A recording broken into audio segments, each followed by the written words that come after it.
How many of you are here for the first time at a word of mouth storytelling show? Wow, that is amazing. Thank you so much for coming. How many of you are here to see a specific storyteller? Awesome. So I want to thank you all for coming. This is our 14th show. It seems impossible that this is happening. I started this show because I moved to Placerville 4.5 years ago after a divorce, which does tie into my story.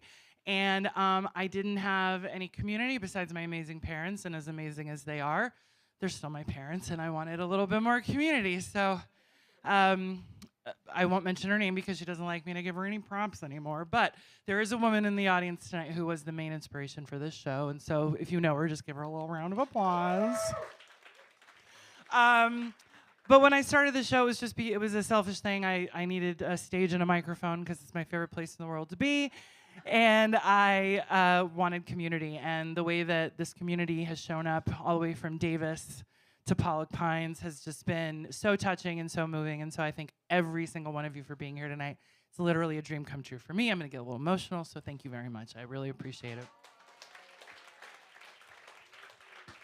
For those of you whose first time it is, and for those of you who have been here before, the people who get up here today, these are all real stories from their real lives, and they're very brave to get up here and tell them. Some of them are funny, some of them are really unusual and full of heart and very vulnerable. So I know you guys are all going to do a great job of giving them your undivided attention, laughing out loud when it's funny. You can follow my mom's lead. It's hard not to.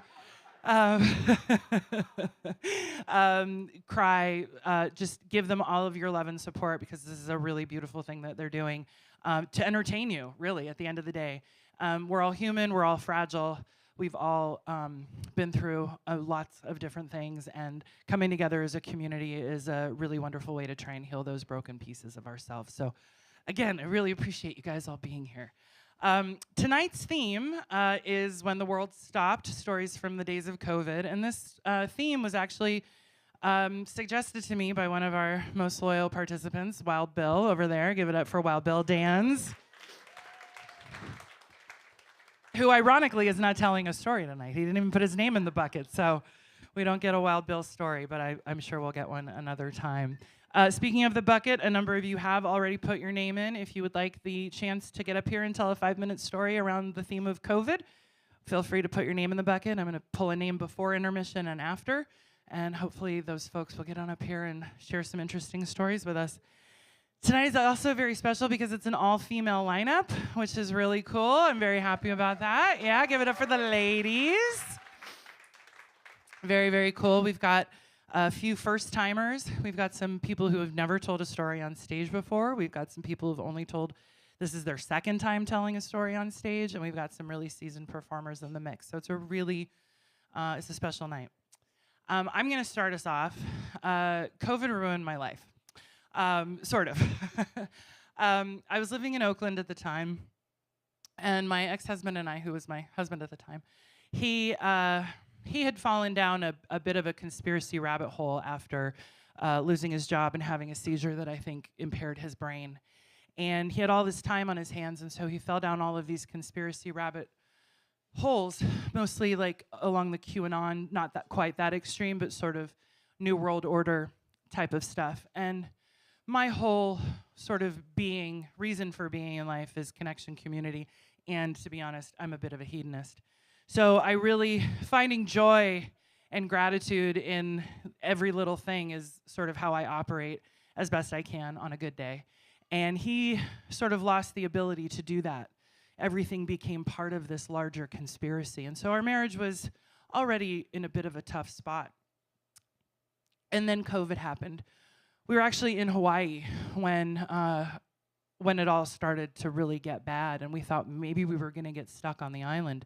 We were on Kauai, and the crazy thing about being stuck in Hawaii during COVID is that there's like one hospital on the island, and if COVID got to the island, it would be an absolute unmitigated disaster in terms of how to treat people.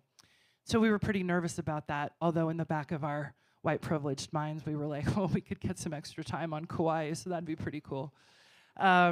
We did end up making it back, and a week later, the world shut down. I was already working remote at the time, so working from home wasn't a big deal for me. And my husband didn't have a job, but it meant that we were really locked in together, and that was a challenge. Thank God we had a second bedroom. And not that we were doing anything in the main bedroom anyway. Uh, and as the days wore on and the more information, disinformation, confusion, I mean, this seems like it was yesterday in some ways, and it seems like it was a whole other world. And sometimes it feels like I was watching a movie about someone else's life. And when the mask mandate started and we were finally sort of slowly able to go out, I mean, I remember going to a drive-through at an abandoned gas station to get a COVID test. And it was like a miracle that we were able to get a COVID test. I remember going to the little grocery store in my neighborhood for the first time with a mask and gloves, and I had my bags, and I put them in the back of my car, and I sprayed them down with like disinfectant. That is insane. But we didn't know. We didn't know what we didn't know, and everyone was doing their best, except for my husband. He was doing his best to prove everyone wrong in his mind. He became so angry at the world because of how he felt put upon. He was one of those guys who, when the world opened up a little bit and we could go out into public, everyone was so excited for the opportunity to touch grass and feel real life again and see their fellow neighbors and get out of their little bubbles that we were all in. Remember, we all had like bubbles of 3 people. And we had sort of adapted, but his brain had not adapted. And he became obsessed with the New World Order, trying to make this a scamdemic. It wasn't real. None of it was real. And we would try to go out. I remember we went to an outdoor comedy show once, and they said you had to wear a mask, even though we were sitting outside. And everyone else was just so happy to be there. And he threw a fit and started making comparisons to Nazi Germany. Big shock. We got in a huge fight that night. And those fights just continued and continued. And we would eventually be able to come up here and visit my family, who I'm very close to. And he was too, for a long time. And I'll never forget the one weekend that it went down. My mom's a nurse. She's a retired hospice nurse, and has a lot of concern for public safety, as most people do. And I remember him storming off, getting in the car, threatening to leave, and my mom coming out to the car, trying to reason with him, trying to break through a little bit, trying to get him to understand her point of view. And he was just furious and so angry at her, and so angry at me, and so angry at everyone who didn't believe what he believed. And ultimately, his lack of ability to find joy, to find connection, to let go of his own, it's like, whatever, believe what you want to believe. Don't get vaccinated if you don't want to get vaccinated, fine. I honestly don't care. But to turn that around into a condemnation of everybody else around you, including the people you claim to love the most, was just something I couldn't do. And so we separated, and the only thing I knew, having lived in San Francisco for 16 years and Oakland for 8, I'm a city girl at my core, but the only thing I knew was that I was going to Placerville. And I knew that Placerville was a little bit more conservative, a little bit more red, a little bit more open. And I thought maybe he could find community here. So I gave him the shot. I said, this is our last shot to make this work. Do you want to come with me? And he said no. So I came up here, and I have built a beautiful life for myself, and I'm so grateful for it. He has spent the last 4.5 years literally running around the world, running away, not running to anything, just running, trying to find community that he doesn't know how to find. He's become obsessed with crypto and crypto anarchy, whatever the fuck that is. And he's actually, on September 8th, he's going to take his oath of Slovakian citizenship because he hates America and he never wants to come back. And it makes me sad for him. A few months ago, I was really worried about him. He was in a really, really dark place. And I knew it was because he was so disconnected from everything and everyone. But he went and he did ayahuasca. And it really has changed so much for him. And when I asked him what it was like, he's an atheist. Keep this in mind. And he said, I saw God and Mother Nature, and I realized I'm never alone. And I was able to let go of a lot of the resentment that I have for everyone. And I thought, were you? I don't know, it sounds like you're still kind of holding on to something. I wish him well. I want him to find peace. I'm so grateful that the trauma of COVID revealed a side of our relationship and of him that allowed me the strength to do something that I didn't know how to do, which was to separate myself from that relationship and start something very different in middle age, without knowing anything, without a job, without any security. And I'm so, in the end, I'm really grateful for what the pandemic gave me and what the pandemic allowed me to do for myself. So that is my story.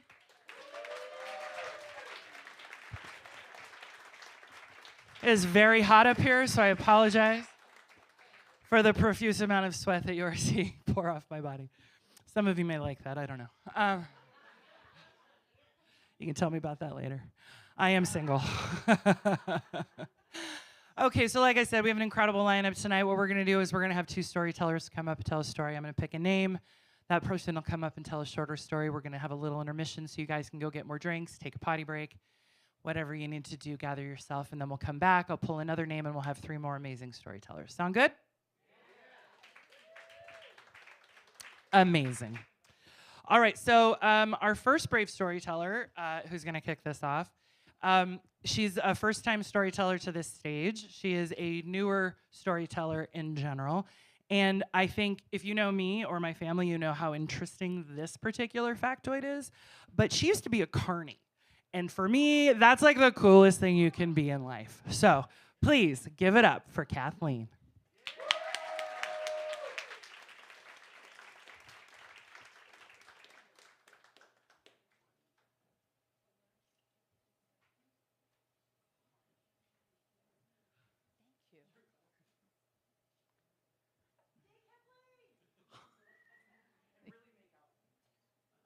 Oh, I can do that. Yeah. I need a tip jar then. Just kidding, just kidding. Do you mind if I raise this just a little? Thanks, thanks.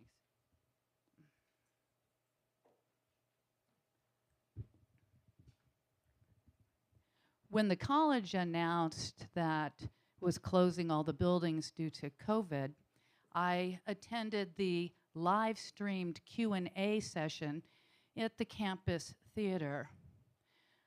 I watched and I was left with one real major concern. Did the vice president understand that their face was being projected on the screen at a scale that made their mouth slightly larger than a Carmen Gia? I took a note to myself, buy tweezers.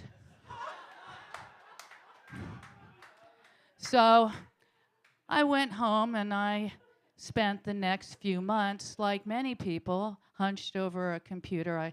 I'm a teacher, so I was creating an amazing amount of online content. I was spending a lot of time counseling very depressed students who were, in conversation with me, sitting in their bathroom, weeping, that sort of thing. It was rough for them. And I also went to a truly remarkable number of meetings on that new platform, Zoom. It was in front of Zoom that I wore out the ass of my sweatpants before the year was even over. But it was also in one of those Zoom meeting glazes, where you have ceased taking notes, because who gives a shit at that point? It's just another meeting. But it's there in the little Zoom window that I recognized a problem with my tooth. Now, I don't spend a lot of time around mirrors. Not a lot, but in the ubiquitous Zoom window, y'all remember that, right? Just like always there. In that window, it was astonishingly clear that my lower front tooth was turning black. And as we chugged our way towards December, it was also getting longer. I was giving up a whole lot of things except on my students. And you know, at the point where you're no longer doing your hair, you're just wearing a cap every day. What that did to me was to give me a real opportunity to learn that I'm a lower teeth revealed talker. You're thinking you're thinking about yourself right now, aren't you? You're wondering, right? Am I like Bruce Springsteen, but I'm not a rock star? Maybe you are, but it was really clear to me I looked terrible. So I created what I would call a stiff lower lip to try to cover up the fact that I had this growing icicle in my face. And that just killed any spontaneity. And frankly, I'm a psychologist, so you try to want to look natural part of the time.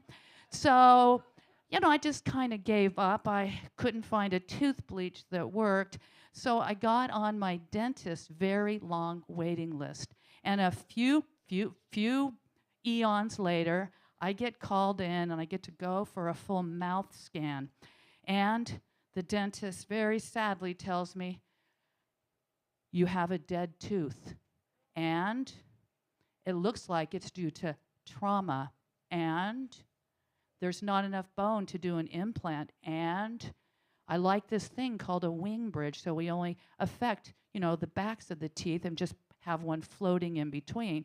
But most importantly, you need that tooth out. Stat. Stat? Yeah, I'm all for stat. Yes.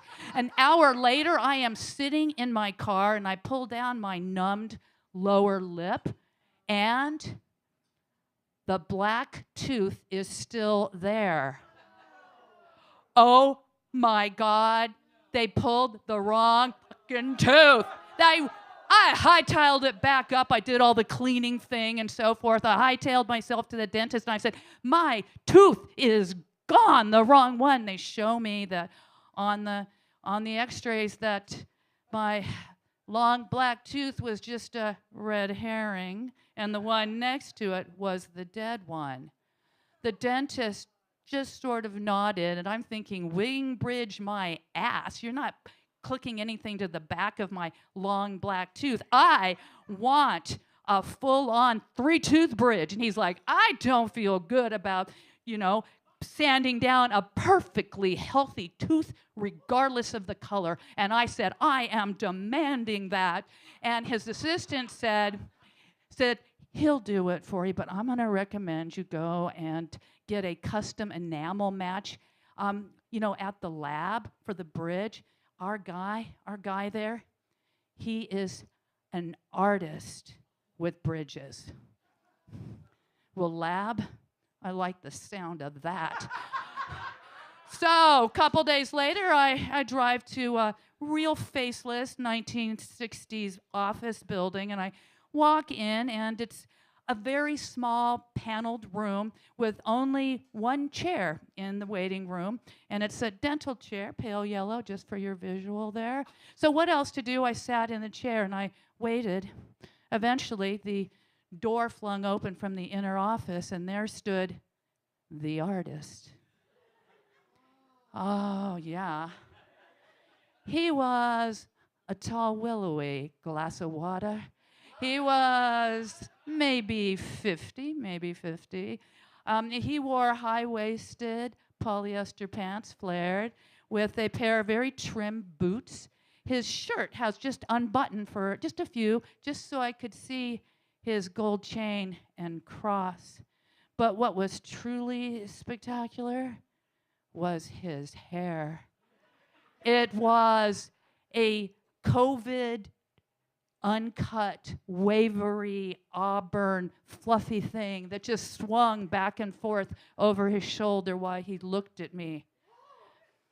In a single movement, I suddenly found myself reclined in the seat. His face is in my face. He grabs my lower lip, pulls it down, and asks, upper or lower match? I say, I mean, he's got my lip in his hand. He lets go, takes a quick movement over to the wall, feels around, and holds up a small stick, and it has all these tiny teeth embedded on it. A4, he says triumphantly. And then he slides back over in one more movement. Suddenly, that's in my mouth, and I'm holding a mirror. And he goes, I know shading, don't I? And I'm like, But I couldn't finish my statement because I'm catapulted forward when the chair inclines, and he has slid back to the doorway. He's standing there holding the stick with the tiny teeth in one hand on his hip, and he scans me up and down. I scanned him right back. And he swiveled on his heel and disappeared into the back room. Oh, I got my bridge all right. I got my bridge, and I did use that energy from the artist at home. I mean, gee whiz, we've been locked down for a long time. And I think you're wondering, how did it turn out? Yeah, well, I am still a lower teeth exposed talker. I am. And if you look closely, and I can see some of you going, nestled amongst my yellowed 60-year-old teeth, you will see a Hollywood white, sparkling triple bridge. But do I give a shit? This is how I feel.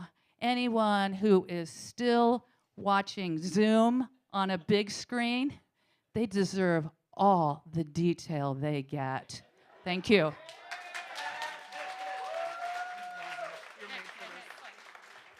Give it up for Kathleen. Man, she is a natural. That is amazing. Wow. What a visual. That guy's hair. That's just fucking great. Wow. All right, you guys. Our next storyteller has, I think this is like your third, maybe fourth time up here. Third time up here. She is part of this incredible Sacramento storytelling family that we've just curated and developed. She's an incredible storyteller. Please give it up for Heather Reed.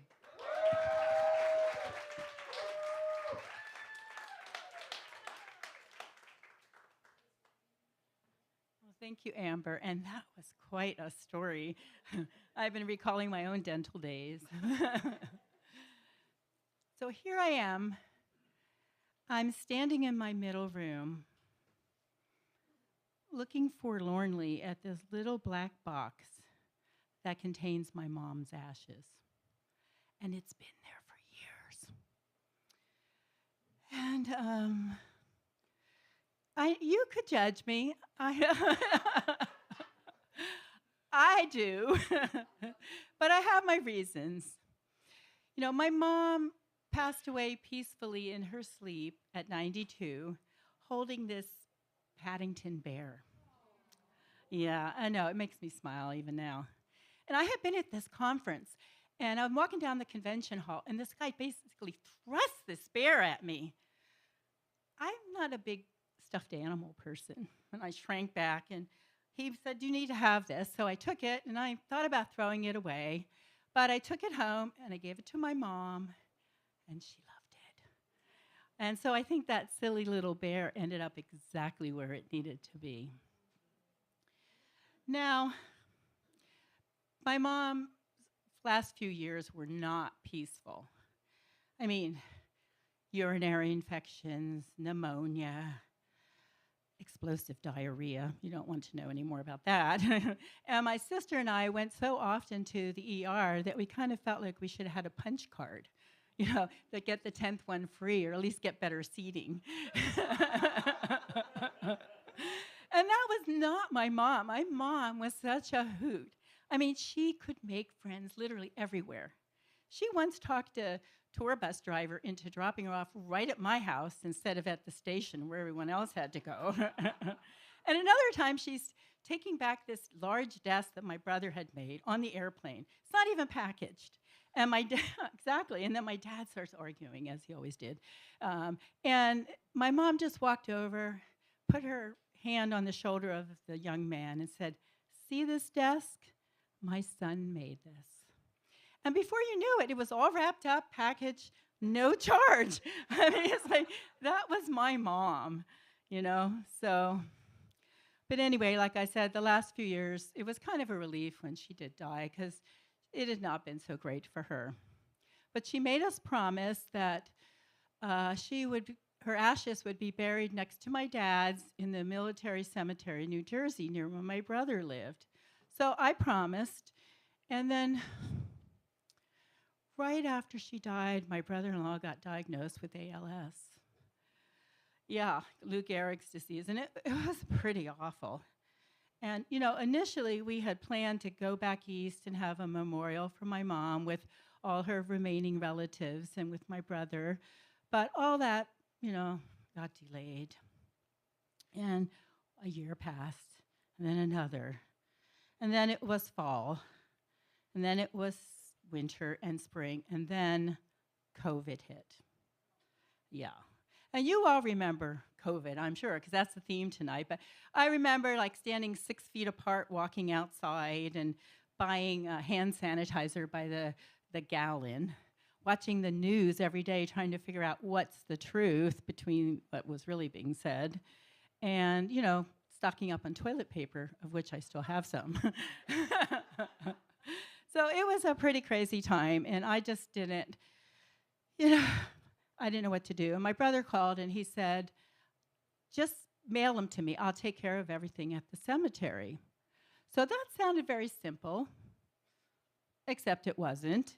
You know, I had to get the death certificate, and then I had to get a certificate saying exactly how much the ashes weighed, because the military is very specific. They don't want too much mom or too little. Exactly, and it has to be right. So, you know, so then I finally get the ashes from my sister. And what do I do with them? I put them in the middle room. And I don't know about the rest of you, but I have a room that is a dumping ground for everything I don't know what to do with. It's got games we've never played. It has craft projects I know I'm going to finish, right? And on top of it, it has 5 books on how to get rid of clutter. Including, I'm trying to remember them all, Organizing from the Inside Out, the only organizing book you'll ever need. Not true. Secrets of Simplicity, Right-Sizing Your Life, A Year to Organizing Your Life, and Never Too Busy to Get Rid of Clutter, which I was. So unfortunately, that's where my mom sat. And she just kind of waited like she always did, you know, kind of making me feel guilty every time I went in there, but whatever. So I finally decide, okay, I'm going to mail these ashes. Have you ever tried to mail human remains during COVID? Yeah, guess what? FedEx doesn't take them. UPS doesn't take them. The Postal Service is the only place. And guess what? They don't answer the phone during COVID. They don't want you to come in. So I finally ordered an online free human remains official kit. Yeah. So my troubles are over. And a month later, it arrives. It is disappointing, to say the least. I mean, I try to open the box, and it won't stay flat. Keep cursing at it. This side pops up. I give up. And then eventually, feeling guilty, I go back in the middle room, and I wrestle my mom's ashes in there, and then tape it up with this handy-dandy red tape that says human remains. So helpful. And I address it, and, you know, I think I'm going to take it to the post office. But the post office is scary right then. That's what I tell myself. So back it goes in the middle room, right? And then, you know, we're hearing about vaccines. And it feels like I won the lottery when I got one. You know, all of us are online looking for different things. We have a little network. Hey, I hear there's a walk-in in Yolo County. You can go. No, never mind. And then eventually I get an appointment at Sac State. And I cried when I got my shot. Not from the pain, although there were student nurses doing it, so there was some pain, but mostly just from relief. And I think, now I can go and mail this. I don't know what I was waiting for, a better time, I'm not sure. But I think really I was just afraid to let go of my mom a little bit, yeah. So, I eventually go to the post office, and it's $100 to mail her, because ashes are heavy. And my brother does this really proud. He gets a green marble stone headstone, that's her favorite color, and he calls and lets me know that Mom is finally where she wanted to be. And people ask me about my middle room. Yes, I have cleaned it up many times. And I'm sure there's going to be another organizing book that I'm going to buy. But, and now when I walk in there, there's something that isn't there that wasn't supposed to be. And I know that my mom is finally where she's supposed to be. Thank you. Give it up for Heather and Heather's mom. Remember the toilet paper? Like, of all the things that we were going to hoard for the end of the world, that was not on my bingo card. I thought, why aren't people investing in bidets? Like, Tushy stock should be through the roof at this point. That was the weirdest part. Well, not the weirdest, but that was a really weird part of that whole thing for me. All right, I'm going to pick a name from the hat. I'm going to invite this brave soul up here to tell a 3 to 5 minute story on something they experienced during the pandemic. So let's give it up for this person.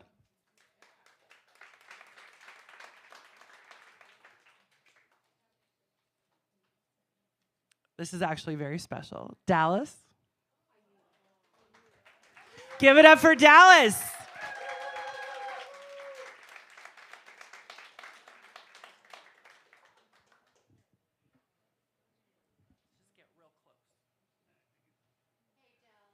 Hi, I'm Dallas, and yes, your mom is very special to me, and so is Jumbo, the AWOL. For me, I was walking without the Lord. First of all, I have to give all the glory to my higher power who saved my life. I have to give all the glory to God who strengthens me enough to come up here and be vulnerable within the community. Thank you. For this community, I grew up here. I'm pretty well known, probably for a lot of the wrong reasons. But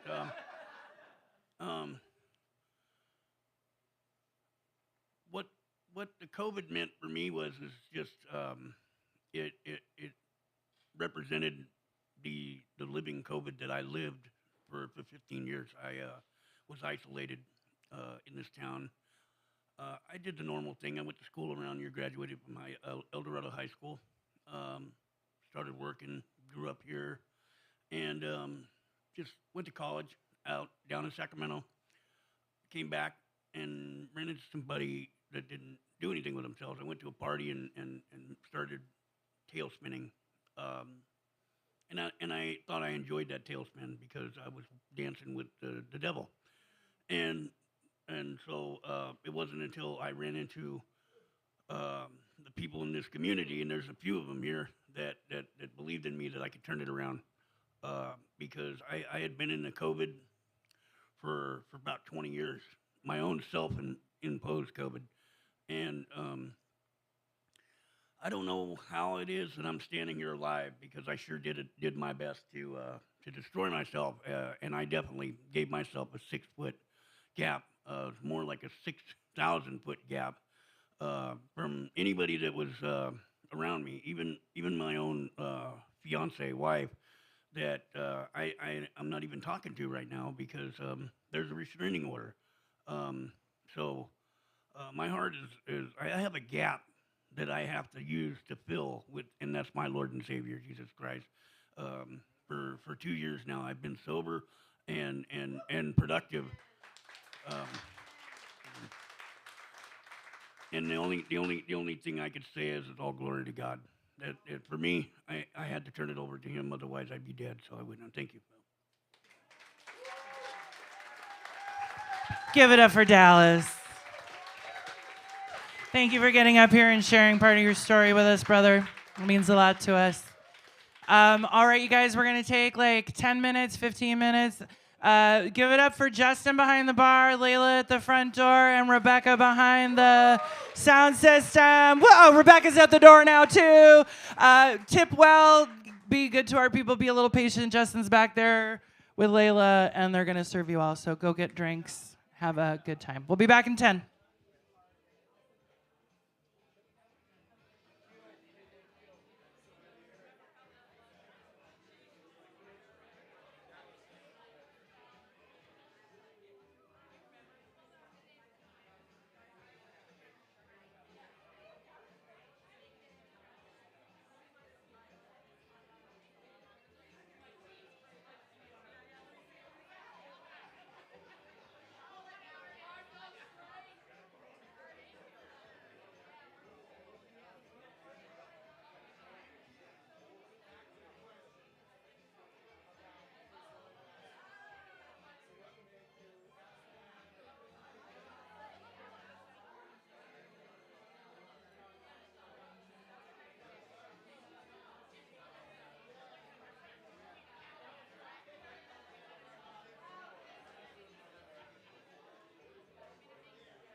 right, you guys, if you could take your seats, we're going to get things going here in just a minute.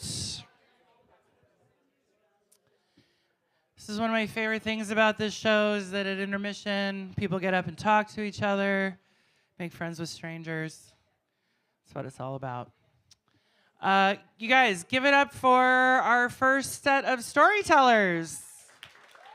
They were amazing.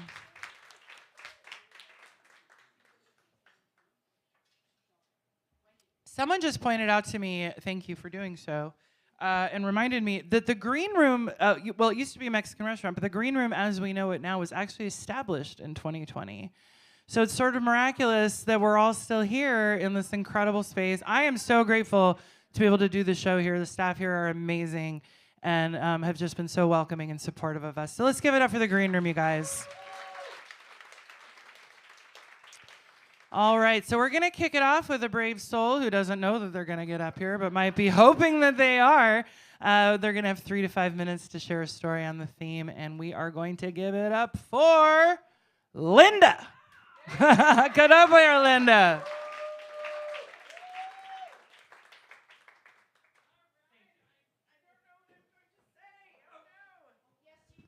I'm so tall. Just in case you didn't know, I'm 5'3", and Amber is not. Okay? Just in case, because height is a very important topic, right, Chip? Because I'm looking at you.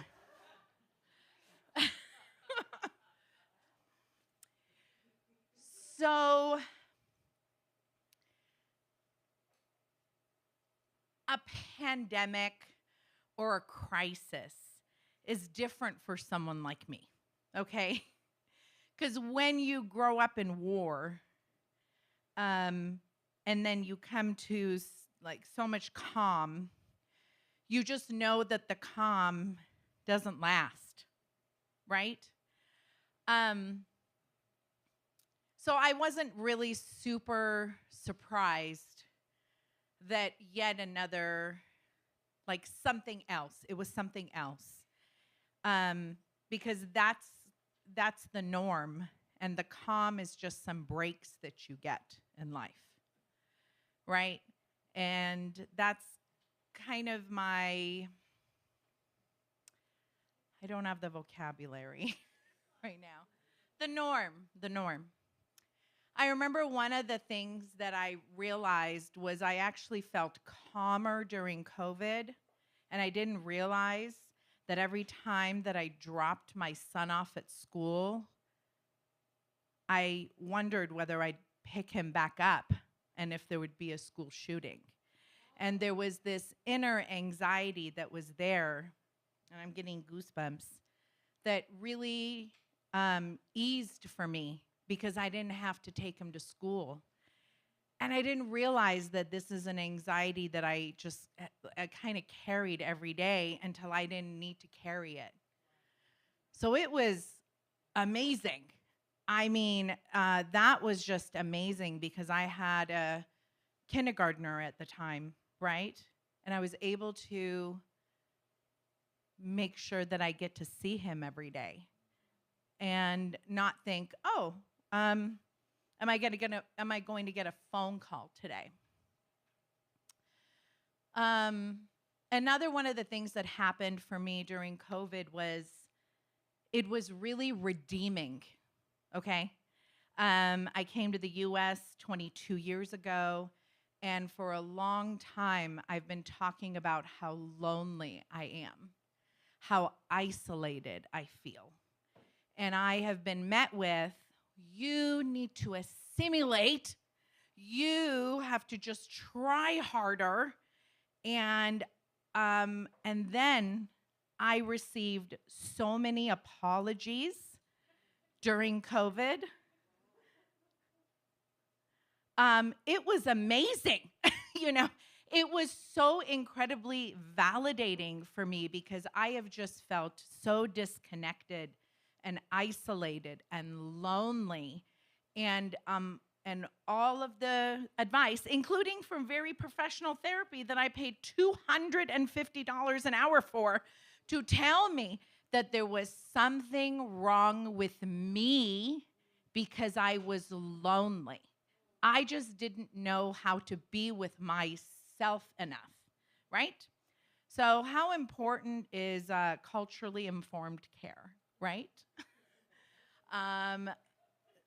Yes, I had to throw that in there.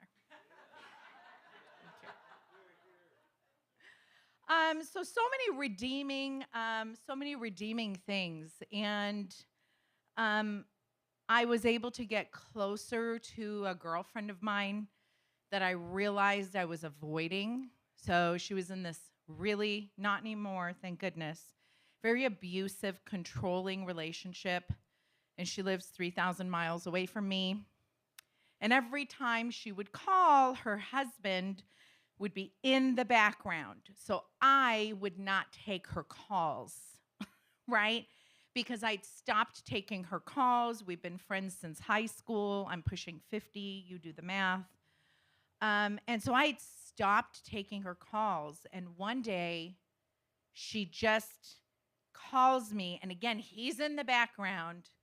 And I just did not. And she had called me persistently over and over and over and over again to tell me that she had stage 4 breast cancer. And if you want to know how to feel like shit, I can give you the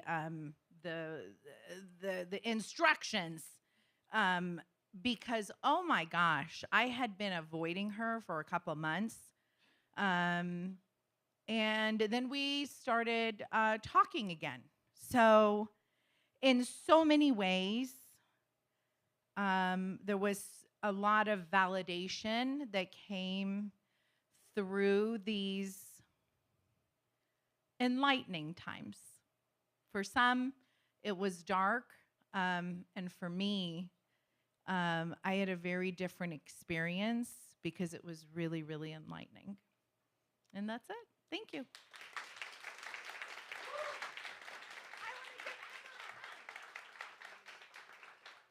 Give it up for Linda. Linda is also our unofficial official photographer, so she may take your picture and it may end up online. If you don't want that to happen, please let me know before you leave tonight, and I will not put it online. All right, you guys, our next storyteller, she's one of our favorites. She's been up here a number of times. She actually has a very exciting friend with her, and I have been very much looking forward to meeting this friend. So everybody give it up for Abby!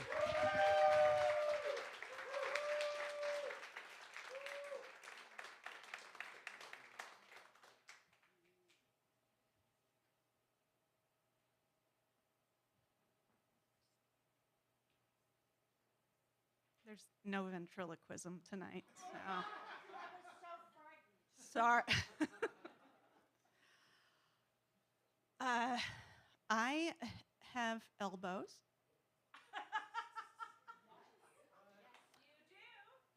Wrists, even. Yeah. I also have the spatial awareness of a Great Dane.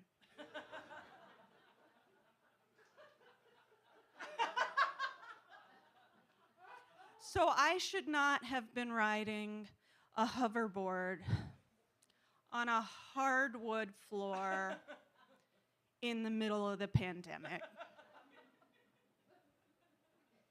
Now, first, this was not the Back to the Future 2 hoverboard that I was promised. You know, it has wheels. And second, I know I can ride a hoverboard. I can ride it. I just don't know how to deboard. So I fell forward. The hoverboard, not hoverboard, went somewhere behind me. And my glasses flew off my face. And those fuckers didn't break. I broke. So I had to go to the emergency room in the middle of the pandemic, which I felt really bad about. It wasn't busy, but I still felt bad. And I went and I had to talk to the triage nurse who asked me all the normal questions. And he also said, "Did you want to hurt yourself?"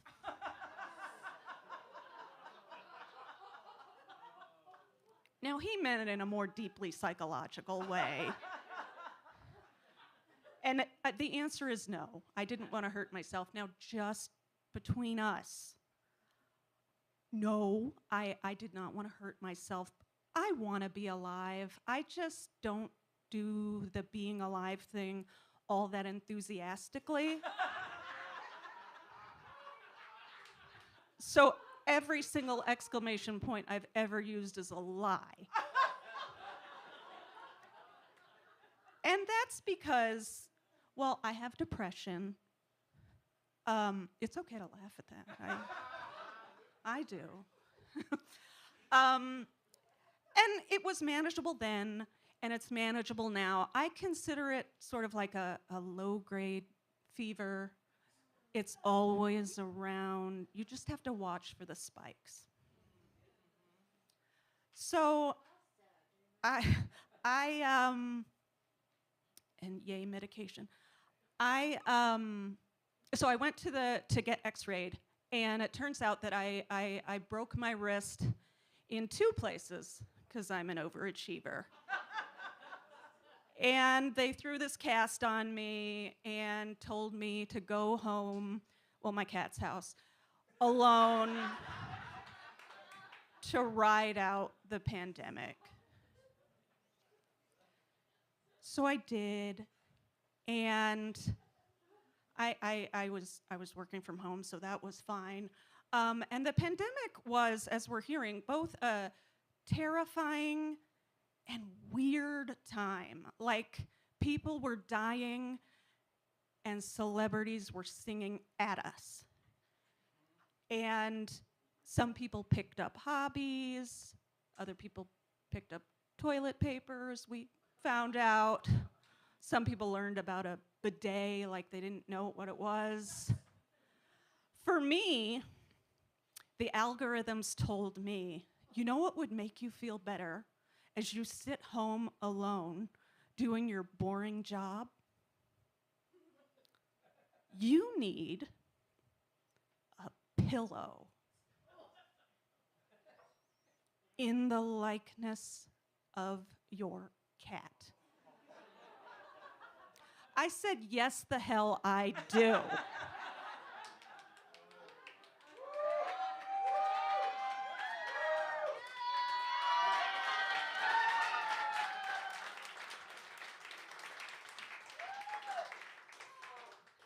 So I sent this company a picture of my cat at his grumpiest, and they sent me this pillow of him at his grumpiest. And low-grade fever, remember, watch for the spikes. Without exclamation points, I cannot tell you how happy this pillow made me. But I decided that I had to do a photo shoot with my actual cat and the pillow cat. So, you know, it was the pillow next to my cat, the pillow behind my cat, the pillow staring at my cat, the pillow on my cat. I had to sleep with one eye open. He looked something like this. And I could tell he wasn't into it, so I decided to do a photo shoot with the pillow cat all over my cat's place. So in the kitchen, on the counter, on the fridge, in the bed, in the shower, on the toilet, everywhere. Few selfies. Meanwhile, the pandemic raged on. And I had, supposedly my wrist was healing in this like medieval healing device. But it was blank. This might seem like a weird thing, but I wanted people to sign my cast. Did I even break my wrist if there's no one there to sign the cast? So that made me a little sad. Low-grade fever. So I decided that I was going to do a series of videos with my actual cat, some hard-hitting journalism. I asked the tough questions, started out with a risky one. Do you like the food that I buy you?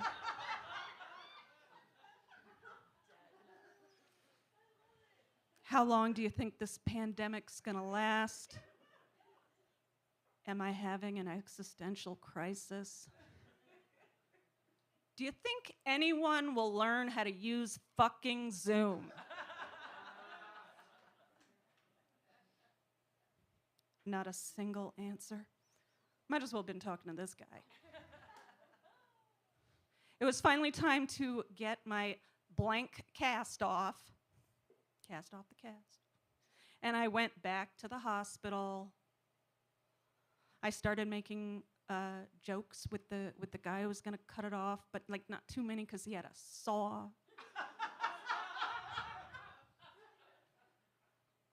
And he took the cast off, and there was my wrist feeling a little exposed, seemed a little fragile, kind of like my brain. And they told me to be tender with it, which is also how I should be with my brain. But that's much, much harder, and I think we all kind of broke a little bit during the pandemic. But I don't want to hurt myself. I want to be alive. And all of the pillows and the jokes and the videos and the photo shoots, all of those things help me stay here. So did this guy. Rest in peace, Mazik.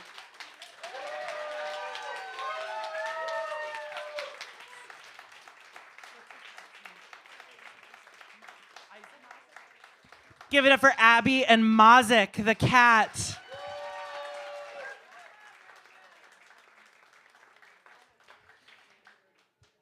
It's my cat's house. Oh my God. So good. I spent, like, before my world fell apart, like in the fun times, like when it was like 2 weeks to slow the spread, it was like, yeah, everyone's having a party on their porch, you know. I invested in a number of caftans and woke up every morning with an Aperol Spritz. So this is my pandemic drink. And I dressed like Mrs. Roper every day. And my husband and I would play backgammon on the porch. It was actually really fun those first 2 weeks. We kind of thought it was like, oh, it'll be over soon. How wrong we were. How very wrong we were. Our next storyteller, this is her second time on stage. Also, by the way, I want to just briefly rewind. I was very much mistaken that this is not Kathleen's first foray into storytelling. Clearly, she's a very seasoned professional, so I just want to correct myself on that one. However, I am correct in this one. Our next storyteller, this is the second time she's told a story on stage, so we're going to be super duper supportive. She is very bad at describing herself. So I'm going to say that she had a very, very unique experience during the pandemic, and I think it's going to be a really, really interesting look into a side of things that none of us, I think, had really any exposure to. So please give it up for Becky!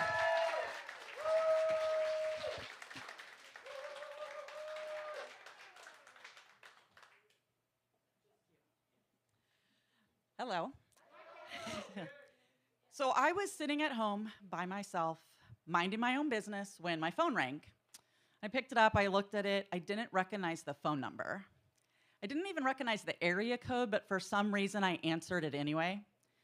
And very hesitantly I said, hello? And the person on the other end said, hey, this is Tim from the New York Times. Am I speaking to Becky? And a lot of thoughts kind of went through my head at the same time, like, why is the New York Times calling me? Why does he know my name? Is this a scam? Is he trying to sell me something? But what came out of my mouth was, is this for real? And he says, yes, I'm calling from the New York Times. Is this Becky? And again, those same thoughts go through my head, but again, what comes out of my mouth is this for real?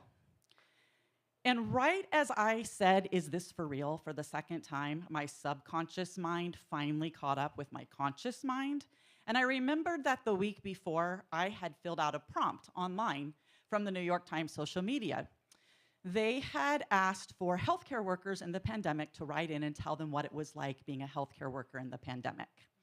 At the beginning of the pandemic, I was working as a paramedic. I was a paramedic down in Southern California in a very, very busy 911 system. Our normal was call after call after call for 12 plus hours a day, no breaks. We would be at the hospital with the dispatcher on the phone or on the radio saying, can anybody clear the hospital? We have 911 calls holding. So that was my normal. That was what I was used to. And then the pandemic started, and everything changed. There was nobody on the road. No traffic in Southern California is very odd. Nobody was out and about. Nobody was calling 911. They were afraid to go to the hospital. The only people who were calling 911 were the people who were really, really sick or very, very injured or riding their hoverboards in their living room. So we were running a lot fewer calls, and we had a lot of downtime, but almost all of the calls we were running were very, very critical calls. It really was like being in the Twilight Zone. It was so opposite to what we were used to. And the day that I had seen that prompt from the New York Times had been a normal pandemic day. We had ran 1 or 2 calls, and we had been sitting in the ambulance for probably an hour and a half, 2 hours, no calls whatsoever. The radio was silent, which never would have happened before the pandemic. And then all of a sudden the radio goes off, 362, code 3, sick person. 362 was my shift number, code 3 meant you're supposed to respond, lights and sirens. So I get out the Thomas Brothers map book. Yes, even in 2020, we were using the Thomas Brothers map book. The city that I lived in, or that I worked in, Apple Maps and Google Maps would always, there were certain neighborhoods that would just send you to the wrong place. So we would use the old-fashioned Thomas Brothers. And so we get to the address that we were given, and we get all our gear out, we get it on the gurney, and we start walking up to the front door. And as is normal when you're responding to a residence for some reason, always there's either somebody out on the curb and they're waving you down, like you don't know where you're going, so they're like, hey, here I am. Or there's somebody standing in the doorway with the door open waiting for you. And so in this case, there was a woman standing in the doorway, and she had her phone in her hand, and it was on speakerphone, and she said, they're here now, I'm gonna hang up. So I'm assuming she was talking to the dispatcher, letting him know that, we had arrived.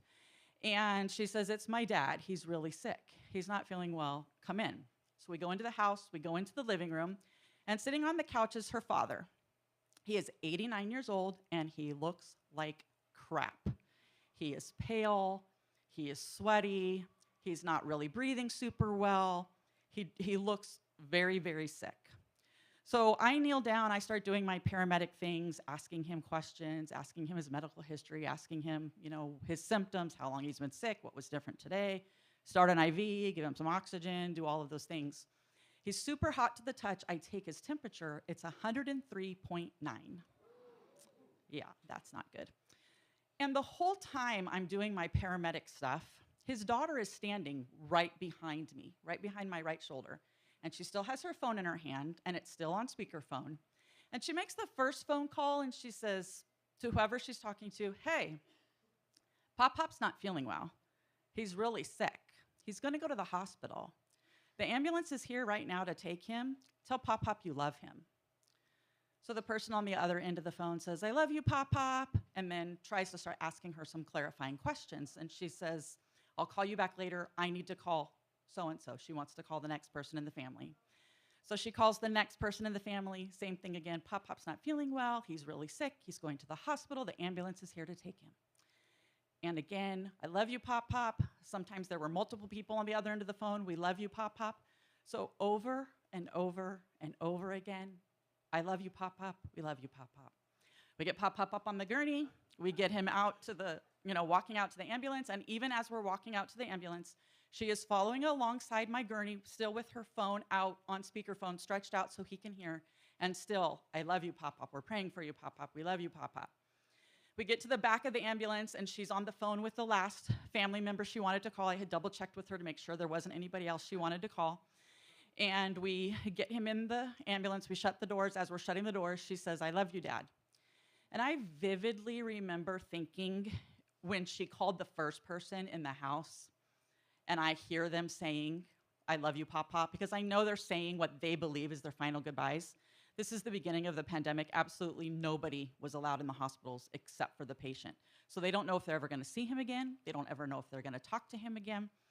And I remember thinking, I just want to go outside and sit on the curb for like 2 or 3 minutes by myself and cry and come back inside. When you're the paramedic, that's not an option. They don't let you do that. So I didn't do that. I had to just try and block out what was happening behind me, take a deep breath, and refocus on Pop Pop and do all the things I needed to do to take care of him and kind of stabilize him so we could move him from the couch to the gurney. And then I remember when we shut the doors to the ambulance thinking that exact same thing. Like, if I could just go sit on the curb for just like 2 or 3 minutes by myself and just cry, I could get back in this ambulance and finish this call and I'll be okay. But again, you can't do that. And the family is there watching. They want to see us drive away with Pop Pop, but even if they weren't watching, I still wasn't going to be able to do that. So I had ran that call when I came home and saw that prompt from the New York Times. And I was emotionally exhausted, physically exhausted, mentally exhausted. I had a permanent ache in the bridge of my nose right here from wearing an N95 mask for 12 plus hours a day. The same N95 that they drill into you in school that you should only wear it once, because if you wear it more than once, it's probably not going to protect you from anything. But now, during the pandemic, you should wear it as many days in a row as you possibly can until it's either visibly soiled or ripped. So that was a different, thought in our heads that who knows what we're being exposed to. And a lot of times will write things out, because once the paper is worried about it, I don't have to worry about it anymore. And for some reason, I just wanted like one other person in the world to know about Pop Pop and his family and to know what was going on out there. Because normally I wouldn't pay attention to any of those. I wouldn't answer them. And I figured if nothing else, the New York Times probably had a bunch of interns somewhere who were having to go through all these responses. So there would be one intern somewhere, this poor person who was having to read all these, and that was good enough for me. They would know about Pop Pop. So when Tim from the New York Times said that, and I said, is this for real again, all of that came rushing back. And I remembered that I had filled that out, and I had told them it was like being in the Twilight Zone, and I told them about Pop Pop. And he says, yes, this is for real. I'm calling from the New York Times. Your answer to our prompt, your story, really stuck out to us, and we want to include it in our article. But we also want to do a photo shoot with you and include your photo in the article. So I said, is this for real?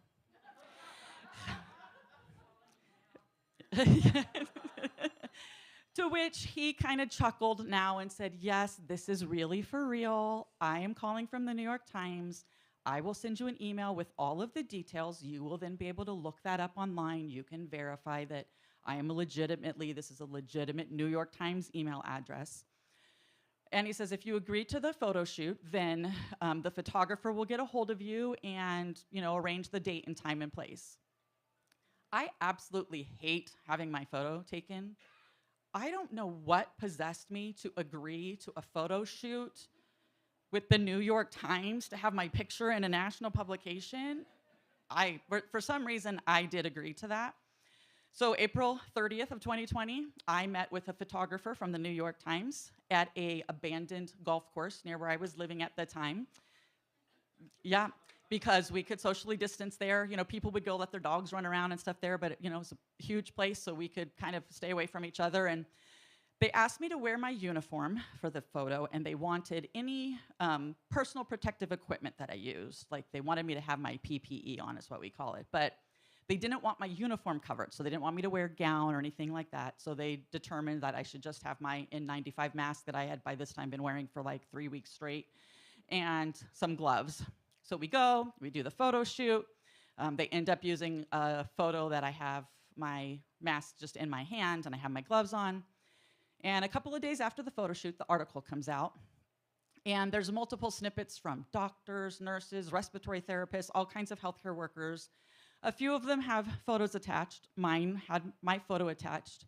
And I can only guess what the New York Times was going for by putting a paramedic in their uniform in their article. Right? This is at the beginning of the pandemic when they're all saying, you know, healthcare workers are heroes. So I'm assuming that's probably what they were going for.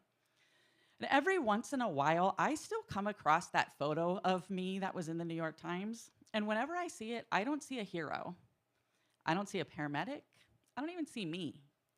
I see that woman following us alongside my gurney with her phone outstretched, and I hear all those voices saying, "We love you, Pop Pop."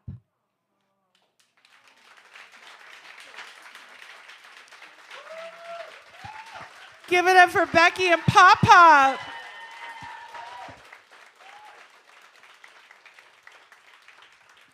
Give it up for all the frontline medical workers who got us through COVID, you guys. Remember when it got real bad and like we'd all go outside and bang pots and pans at like a specific time of night to thank them? I mean, they were really out there. I hope Pop Pop is enjoying the show. Hey, Pop Pop. Okay, you guys, we've come to our final story of the evening. Oh, I have to get my notes. I have notes for this one. So, this storyteller, this is her first time on stage. You guys, this is a big deal. And I'm not lying this time. I do know that this is a fact. And she actually came to last month's show and came up to me afterwards, and we had a lovely conversation. And then she called me the next week about something related, but not about the show specifically. And we had this great conversation. And as she's telling me about her past and her life and letting me into some, pretty vulnerable stuff, I said, well, do you have a COVID story? She said, yes. And I'm not going to tell you what it was because she's going to tell you. But I was like, holy shit, will you do my show? And she was like, yes. So, Shanzay, as she is sometimes known, or Chauncey, as she is mostly known, is California-born, yet new to Placerville. She recently self-published her first book on Amazon. She's new to storytelling in this setting. She's done many other forms of public speaking in policy and legislation, advocating for various groups of people. She looks forward to publishing more of her writings and getting involved in more community platforms, inspiring adults and youth alike, as well as by you all tonight. So please give a huge welcome to Chauncey!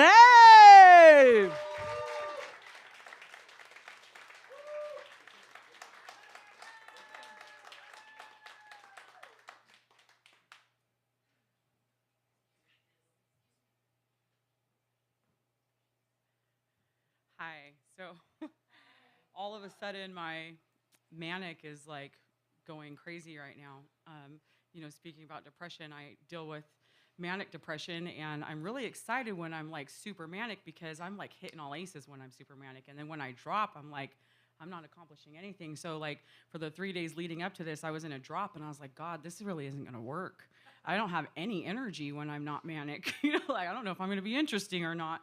And now I'm just super nervous. So, thank you. Thank you. There's so many different types of intros that I thought I would go with. And actually, I walked in tonight and seen somebody's vest that said, I'm going to hell in every religion. And I thought to myself, well, according to religion, so am I. Wait till you hear my story. But according to Jesus, I'm not going to hell, thank God. And then I was like, well, what? And actually getting ready to come here tonight, I thought about what some of the super religious Christians might say that I have either in my family or just that I know. And I thought to myself, well, I had this thought that one of them said, well, what kind of Christian are you going to a bar after Sunday service on a Sunday? And I was like, well, I'm the kind of Christian that God would send into a bar on Sunday night after church service. Because I'm going to tell you a COVID story, but I have a lot of victories in my life, and so that my COVID story is God's COVID story. And during COVID, I was considered a frontline worker. And I was very fortunate to be a frontline worker. I worked at the Santa Barbara County Jail, and I did custodial services, so I kept everything disinfected and sanitized, and I wore the whole hazmat gear, the PPE. I had on a white hazmat suit covered from head to toe with the hat part on and the goggles and 2 masks and 2 pairs of gloves. And I worked, 8 hours a day, 5 days a week. And originally my hours were only 3 days a week, and I got bumped up to 5 days a week because of the urgency and the need. And, I was hearing that around the communities that people were losing their jobs and losing their incomes. And to this day, I think to myself, well, my job was more secure, the benefits got better, and I have still to this day have got to be the most blessed and ordained inmate around the world during COVID. So in 2014, I was involved in a crime spree, and I was arrested for that crime spree in January of 2015. And during pretrial services, I found out that my maximum exposure for one state alone was 256 years, so it was suggested that I should try to work out a global deal, a global resolution with all these jurisdictions. And my attorney, Keith Stann, who's actually here, who spoke last month, worked very hard for a year to communicate with all the jurisdictions and see if they would come to an agreement that would be less than 256 years. And while he was working very hard to get people to agree to that, I was having some moments of clarity in my cell. And the main moment of clarity that I had was that I made an absolute disaster of my life, and that my offensive behaviors were now destroying and tormenting the lives of others, and something about me really needed to change. So I asked God if he could come in and start to lead my life and guide my life. So a year after my arrest, Keith comes to the attorney booth and pulls me out and says, Shawnce, which he's the only person on earth who calls me that. I think he thought that it was gonna help me in court if I was called Shawnce. But I always was very cringy, timid when he said it, and I was like, just say Chauncey. I think you're making it worse. I'm known as this generation's Bonnie and Clyde, and you're sprucing it up with Shawnce. Tone it down. I don't think that's helping my case. So he says, Shawnce, I got them to agree. I'm gonna say it plainly, on a 21-year deal. Keith is going to explain it to you as 10 years in California and 11 years consecutive in Colorado. I said, so 21 years. He goes, no. It's 10 years here in California and it's 11 years there in Colorado. I said, concurrently? And he goes, no, consecutively. And I said, so that's 21 years, Keith. And he still to this day will argue me down to the ground that it's 10 years here and then 11 years there. It's 21 years, Keith. Okay? And he goes, I got everybody to agree. You ready to go to court next week and take this deal? And by then, I had really gotten to the groove of allowing God to drive my car. And I had prayed about this coming up to this visit. And I said, Keith, I'm not going to be able to take that deal. And he said, well, why not? I said, well, the only logical reason I can give you is that God said he has a different miracle in store for me. So I did the hardest thing you can do. I made a decision to go to war in every single jurisdiction. And he looked at me and he said, you know what, Shawnce? If I didn't know any better, I would say that you weren't in your right mind.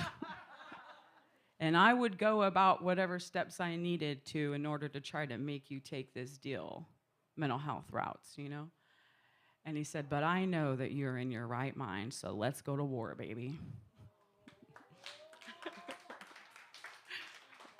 I'll start speeding it up now to get to the year 2020 when COVID hit, because that was 2015.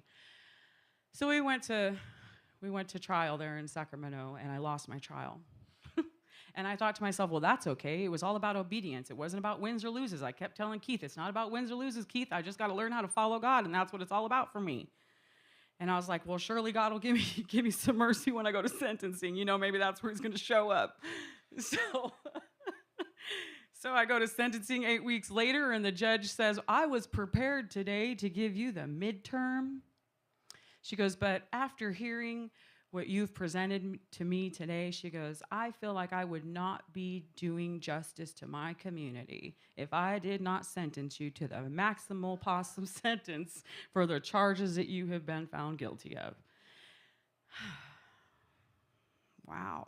So I went back to my cell, and I was like, well, what happened? What's going on, God? Like, did I create an alter ego to help me get through this stress?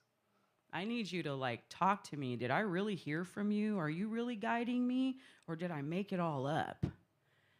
And I felt the Holy Spirit say, you know, read these two particular passages. And one of them was about a king who abused his discretion. Just take that and set it aside. Hold on to it. And the next one was Mark chapter 11. And I thought to myself, if I read Mark chapter 11, and it's about Jesus' triumphal entry into Jerusalem. And I thought, well, I already know you're my king, and I already know you're my savior and my God. That's great for the future, but I'm right here and right now, and I feel like crap.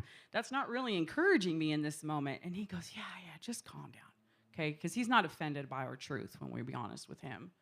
And so he wasn't offended with my truth, and he just, went right past it. And he says, look, just what's going on with that donkey? And so that began to roll around in my mind for like 6 weeks. I get shipped out of Sacramento. I arrive at the prison to the reception yard for women. And before they can even get through processing, I went ahead and filed my paperwork to go out to the next county to be tried on the next charges there. And I chose Santa Barbara because I thought, well, that's a rich county, so the facility's got to be great. Not true at all. Not true at all. Okay, it's the worst facility I've ever been in my life. I thought Sacramento was bad. And so the whole time, though, this donkey is like going through my mind, and I'm thinking like, well, what's he trying to say to me by this donkey? So I'm viewing the donkey through a lens of myself, and then I'm viewing myself through a lens of the donkey, and I'm trying to like figure it out. What's being said to me through this donkey?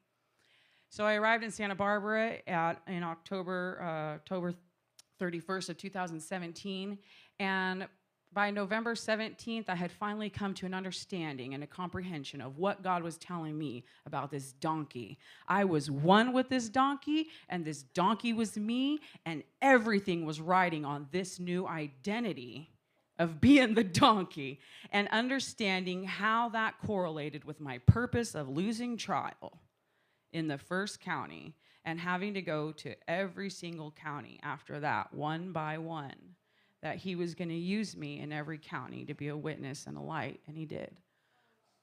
But I wrote that down in a very short story.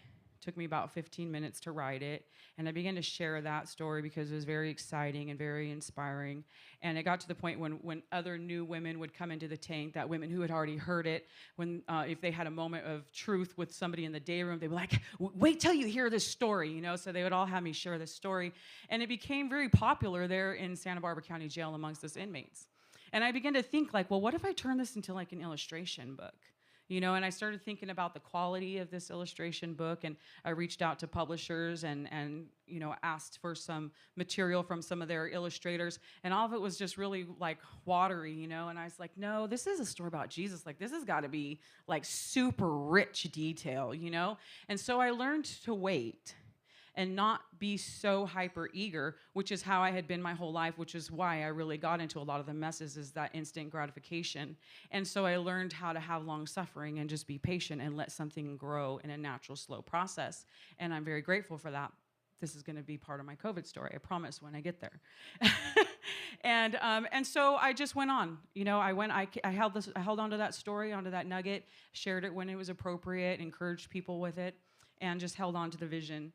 And then in the end of 2019, God told me to hit the gas on court, you know. So I started pushing it, and by February of 2020, I was sentenced, and I got a very miraculous outcome there in Santa Barbara, not like Sacramento. They were just shy of dropping the charges entirely. I couldn't believe it. And I was ready to go back to prison now and face the next county. And I got word that my co-defendant was transferred back to prison, so I was like, okay, cool. So if his paperwork went through, my paperwork probably went through, and I should be leaving any day now. And I had a dream one morning that the medical staff came to my door and said, Cox, we need to clear you for medical so that you can go back to prison. And I woke up from that dream and realized I still had some time to get ready for work. And I was getting ready for work, and the door opened, and I was like, well, I know I didn't drag my feet that much getting ready for work. And the officer says, Cox, come to the door. We need to clear you with medical so you can go back to prison. I was like, wait a minute, that just happened like 10 minutes ago, right? Yeah, wow. It was really amazing. And so women transfer out on Thursdays, and so Thursday rolled around, and I was still there by Thursday afternoon. I should have been gone by like 4 in the morning. And so in my routes of custodial services, I would clean the transportation unit. So I took that opportunity later that afternoon to ask about my transport. And an officer comes in, and she hears me talking to the lieutenant, and she says, hey, Miss Cox. Nobody called me inmate Cox anymore. I was like a piece of furniture in that institution. It had been 2 years, and I cleaned it for 2 years at that time. So Miss Cox, I was supposed to take you to prison today. And I was like, well, why are we still standing here? And she goes, well, on the way in, Governor Newsom made a mandate that halted all incoming traffic from county to prison indefinitely. And I was like, so I'm done with court and I just stay here? And she said, yeah. And that was the first impact that COVID had on the inmate community or on incarcerated people. Up until then, we had only heard things in the news, you know, about the ship that was not able to come into port because people were being quarantined on the ship. And then how slowly that didn't matter. The sickness that they had seemed to have made itself onto land and was spreading through California and to other states even further. And so, you know, we'd only really heard rumors of it, but it really didn't impact us yet. And so now this was our first wave of impact.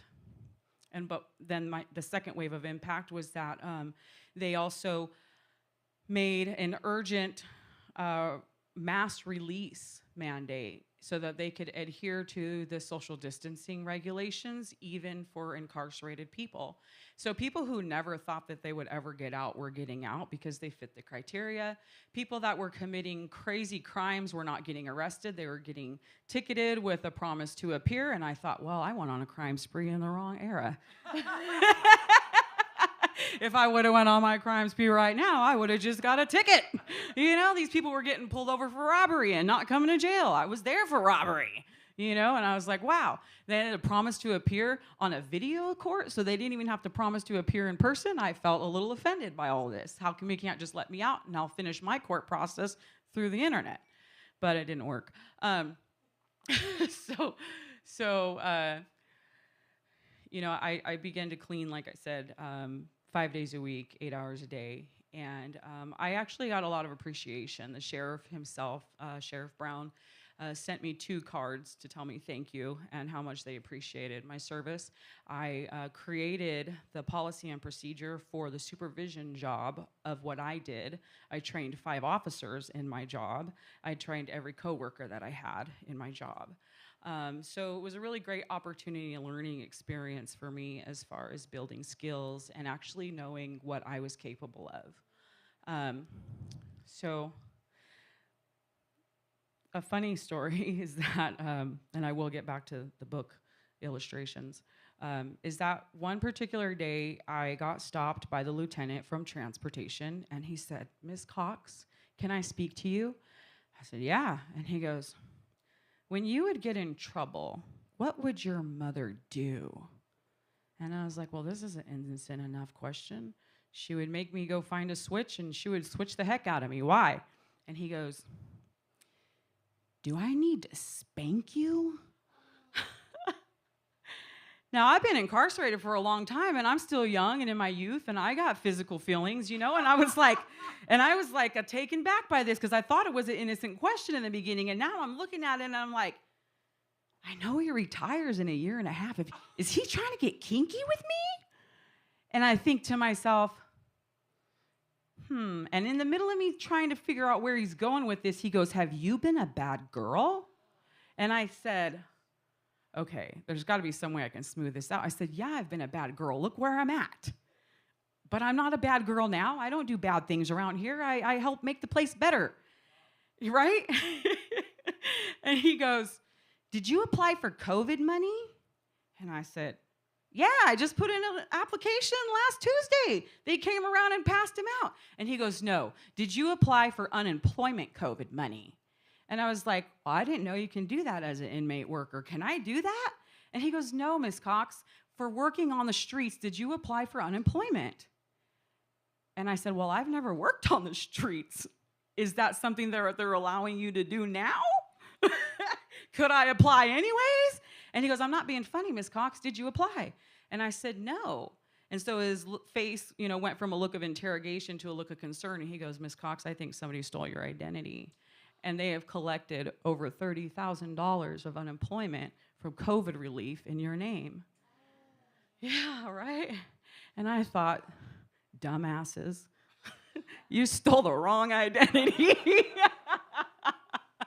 They're lucky the U.S. Marshals didn't come pick them up for the crimes I committed in Colorado, thinking California accidentally released me, But, nothing came of that, and he informed me that he was going to talk to the private investigators and let them know that he believed what I had to say and that, in fact, I had not applied for unemployment.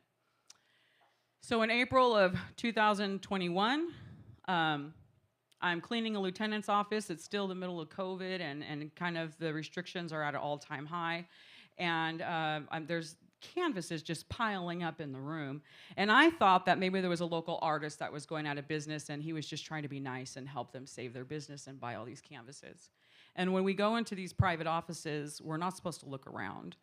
Because they have pictures of their families and personal information and files about other inmates and whatever they might have, their administration. So you're just supposed to get in there, clean, and get out. Well, there's one particular day that I seen a canvas hanging on the wall, and it was new, and I couldn't help myself. There was so much going on, so much detail, so much richness with this canvas that I had to ask, can I please look at that picture? And he said, yeah, sure, go ahead. And so I went and checked it out, and it's cliffs, and the ocean is beating against the cliffs, and you can see the waves, and they looked so real. And then I looked down at the sandbar, and there's pebbles on the ground, and one pebble has like 4 colors just to make it pop. And I thought, this is what I've been holding out for. This is the disgusting detail that I'm looking for Shiny Hooves, because that's by now what I had named that book, or that text that I wrote back in 2017. And so I said, hey, Lieutenant, I wrote a manuscript. If I showed it to you, would you be willing to connect me to this artist if you thought that it was worthy of the connection? He's like, yeah, sure. He didn't believe me that it was going to be good. So I brought it to him the next day, and over the weekend he reviewed it. And on his Monday, he came and he said, Miss Cox, you got to print this. This is really amazing. I said, yeah, I know, but I'm looking for an amazing artist. Can you please connect me with this artist? And he said, yeah, absolutely. So he writes down a name, and he starts to write down a number. And I remember looking at the paper upside down and saying, well, that's not 805 number. That's weird. What is this? And then I realized it's a booking number. And I was like, a booking number? Is this guy an inmate? And he said, yeah. And I was like, how did he get all these canvases and stuff? And he said, well, we extradited him from the United Kingdom, and while he was in holding in London, he began to lose his mind. And so the courts, administration, and mental health made a decision here in Santa Barbara to give him access to art supplies in order to help bring him back, because he is a gold awarded artist in the United Kingdom. Yeah, wow, right?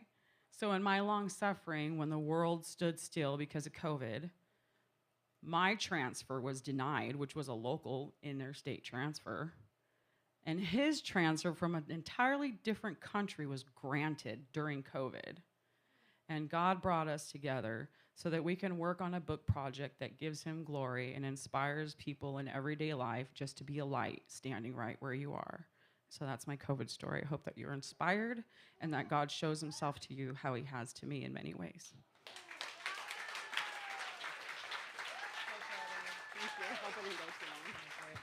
Give it up for Shanzay.